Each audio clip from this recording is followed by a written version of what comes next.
Hi everyone, hope you're all well, and welcome to St Mary's Church in Northiam. It's a lovely church. I have been before. It's got strong links to my ancestry. The nave, originally aisleless, and the tower are circa 12th century, though the latter was heightened twice in around 1200 and 1500. The date of the stone spire, which was later altered, aisles were added in around 1300. The east end and Fruin mausoleum are circa 19th century.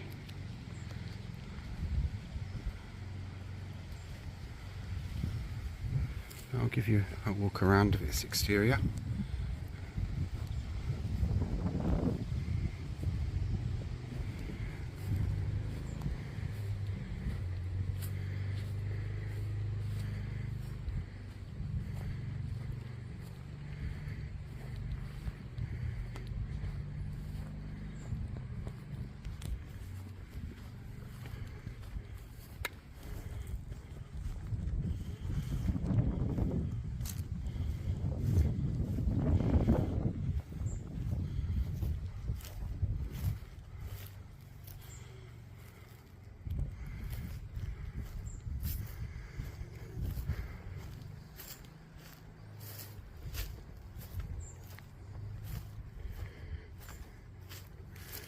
There are some interesting headstones in this churchyard as well.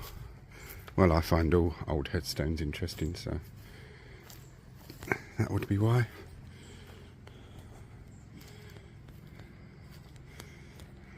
The coats of arms. This is the Fruin mausoleum.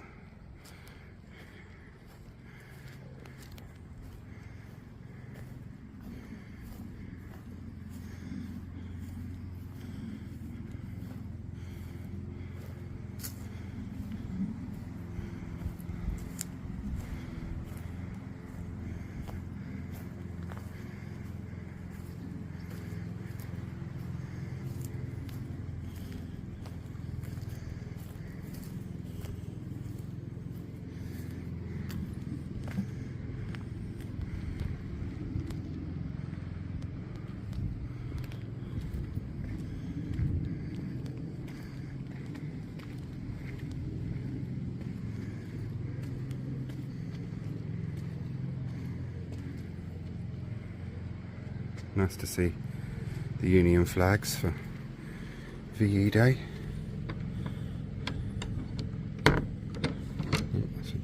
Going through the front door.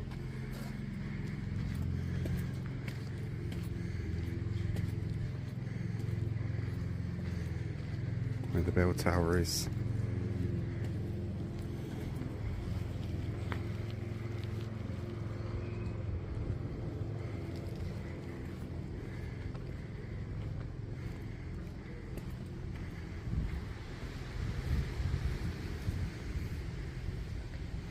And it's such a fine old church inside.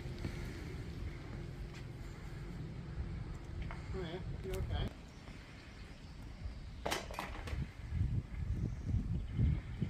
And in we shall go. Underneath where the organ is, and I've only just learned this information,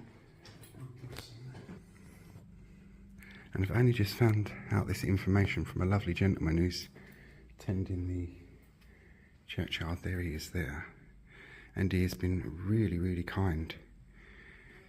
We now know that my ancestor Sir Nicholas Tufton, who was Sheriff of Northiam, is buried under where the organ now is, and that was originally the chapel of St Nicholas. It's in this book here.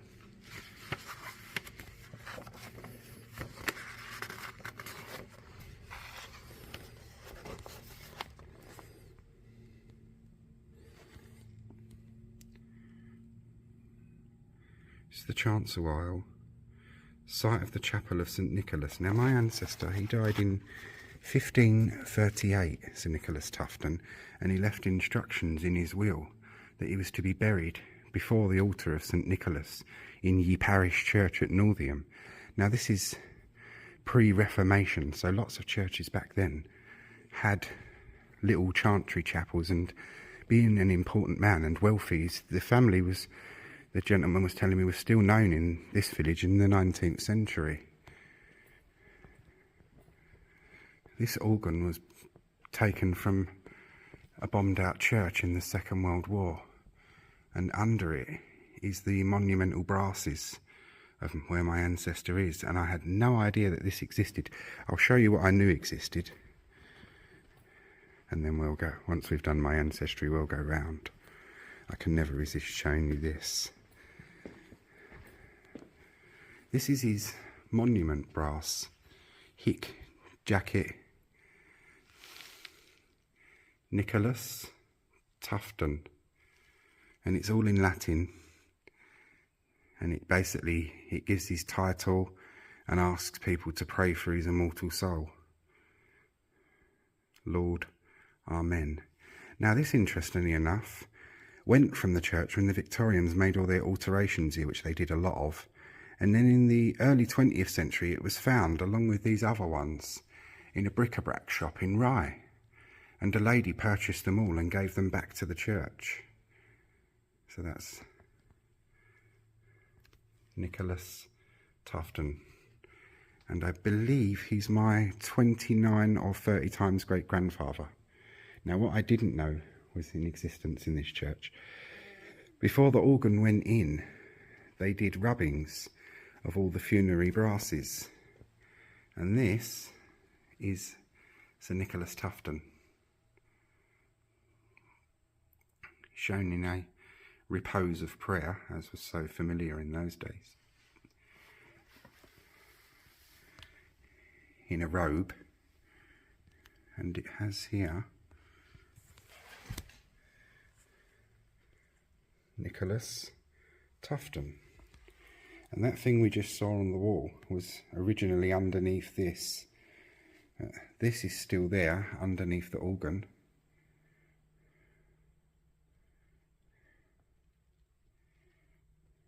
His wife Agnes died very young in childbirth, and he never remarried.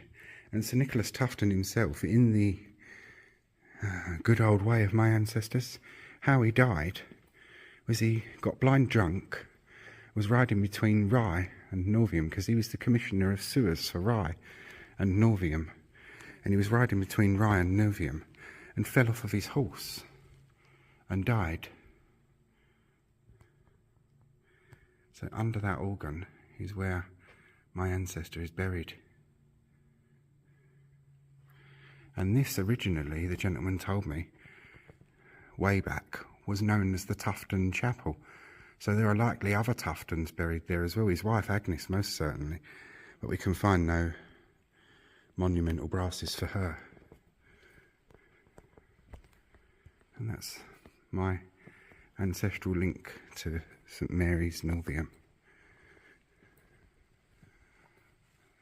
The Royal Arms.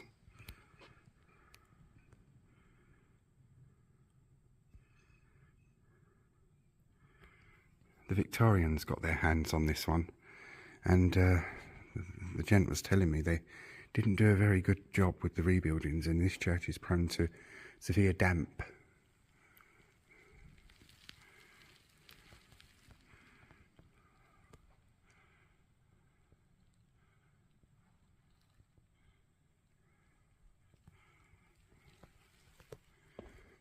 But it does have some beautiful stained glass.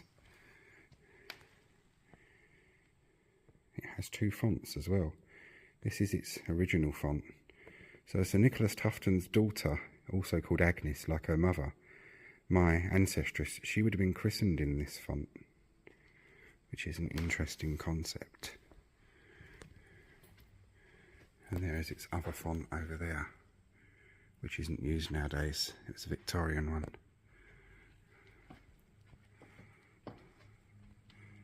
In memory of Samuel and Charlotte Picks, 1879.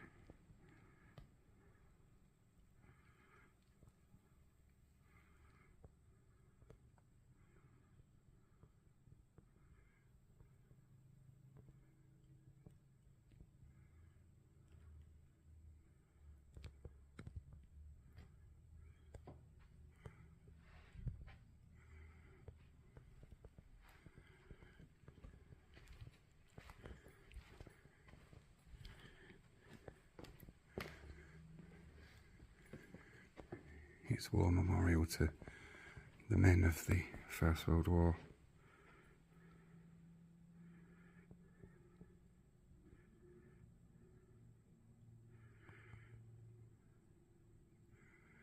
And there's a place in this area, not far from here, known as the Tufton Oast.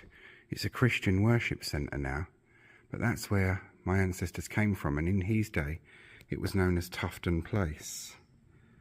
And I'll show you something in a minute, because the family that later took over that married into my family in the 19th century, are known as Baines.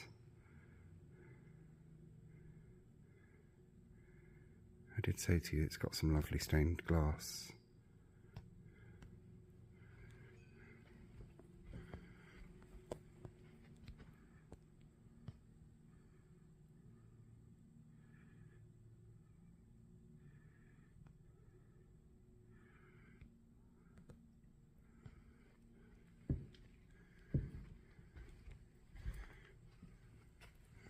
And this is what the Victorians did, and as the man said to me, they didn't do a very good job, and the church is prone to damp.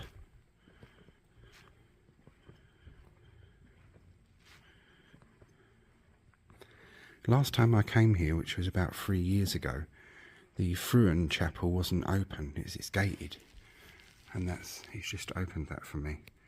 And this is the Tufton Oast. And it's a Christian worship centre.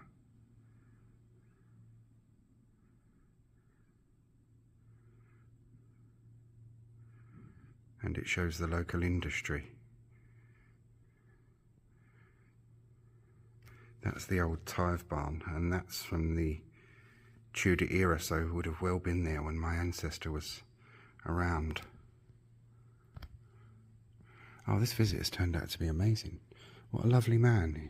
He really took his time to give me a lot of information, because we thought that he was buried under the chancel, but he was not. He was buried before the altar of St. Nicholas. Well, I knew he was buried before the altar of St. Nicholas, but I didn't know where it was.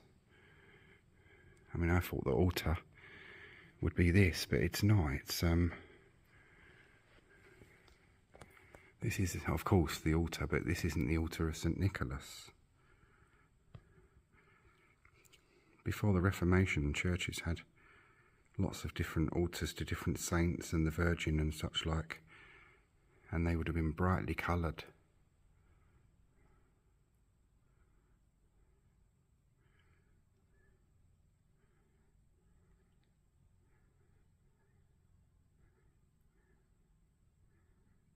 The commandments and the prayers.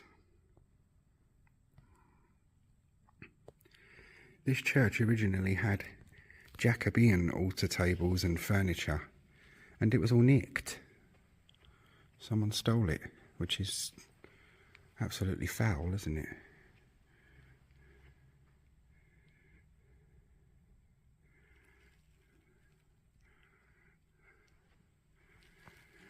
As I said to the man, I don't know how these people live with themselves. I mean, obviously they have no concept of judgment and an afterlife and such like, because, well, I'm no saint, but to do something like that, well, I genuinely wouldn't be able to live with myself.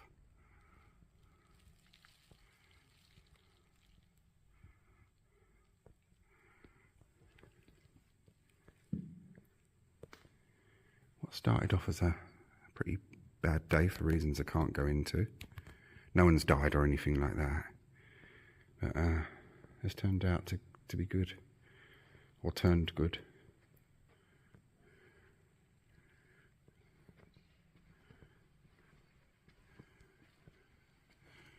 And that's the organ that was rescued from a church that was bombed in the war. That's an old clock there, with one hand.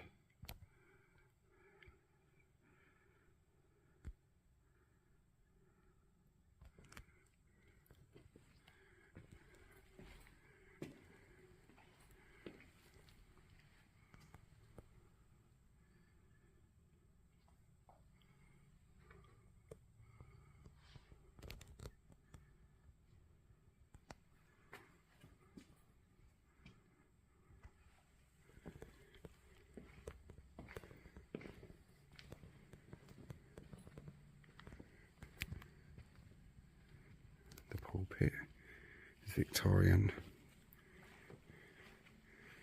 Underneath the carpet are some of the stones, later years. Yeah.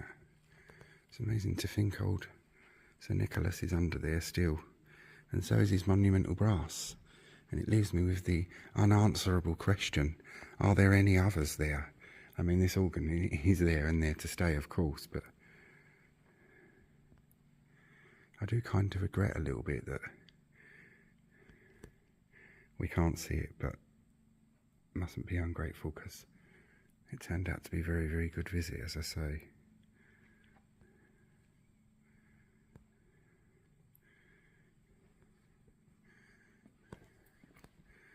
And the gates are open on the Fruin mausoleum.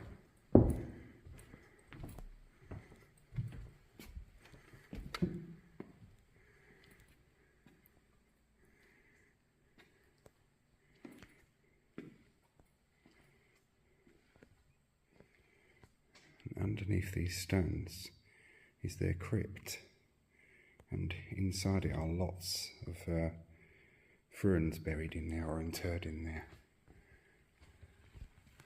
And I'm glad I got in to see this one because it is rather impressive. Added in the Victorian era, in the classic Victorian heavy Gothic style. They did favour the Gothic, the Victorians. I'll go around afterwards and photograph these monuments and memorials.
I can never resist stained glass, particularly when it's very fine. And these are old stones here from the church.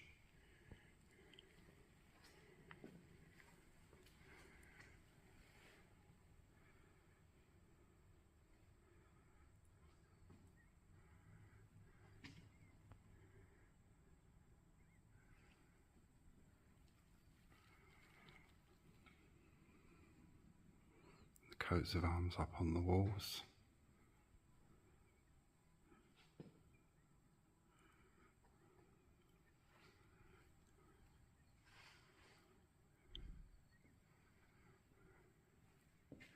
And that bit I pointed to outside with the coats of arms up on the wall, this is the inside of that area, and of course, as I've said, is known as the Tufton Chapel.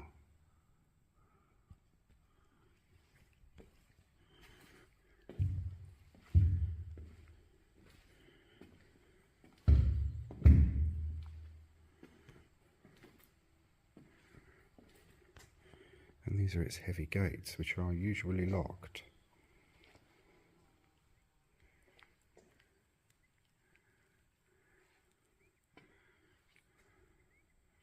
So that was somewhat of a privilege to be able to see inside the Tufton Chapel.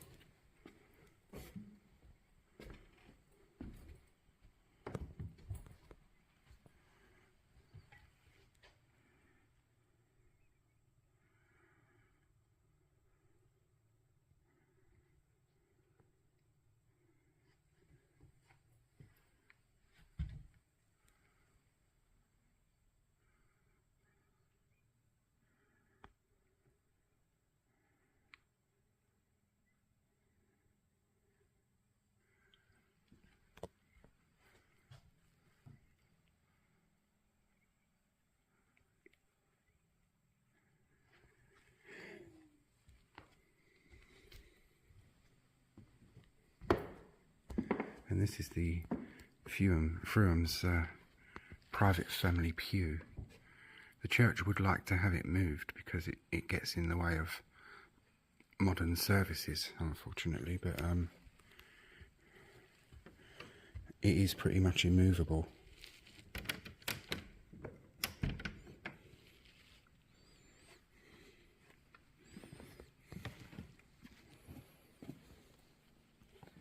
And these are some of the only original real old bits of the church that remain.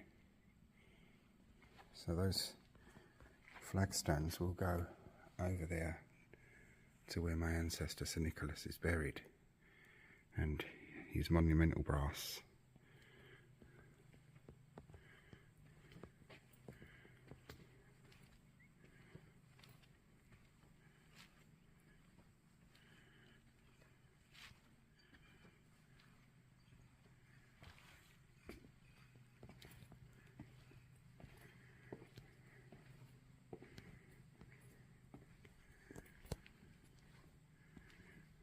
Isn't used anymore now, but is a storage area really.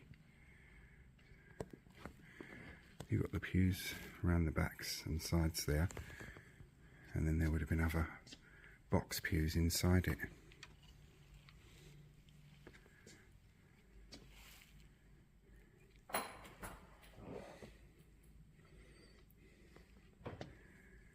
Think of the history that these have seen.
Bearing in mind what day is not long just past, Victorian Europe Day, and we do remember them.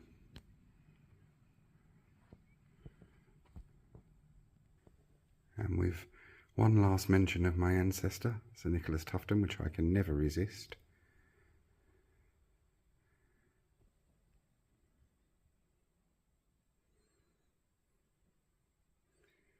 And thank goodness for whoever took these rubbings.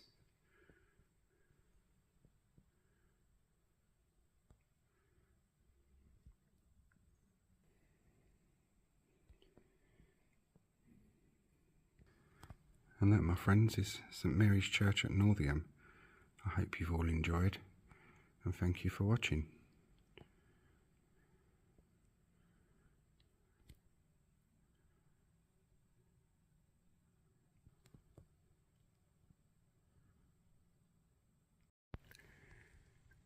And to finish our tour off, I'll be playing you a song that was taught to me by a dear old local friend from Rye, who's no longer with us. Mr. Frederick Nedham, farmer and elderly gent. And the song is called Sing of Joy and Life, and it was a harvest song. So, this is a tribute to Frederick Nedham, whose son Brian Nedham kindly dropped me here and will be picking me up. So it seems apt.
And that, my friends, concludes our coverage of the lovely St Mary's Church at Northiam, which for obvious reasons you can understand why I will love. It's one of the oldest links back to my family, with Sir Nicholas Tufton in there, and like with St Margaret's Barking, very much the spirit of place. Hope you all enjoyed, and thank you for watching.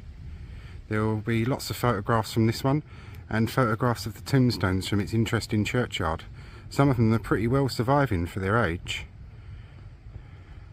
Take care all. See you all on the next one.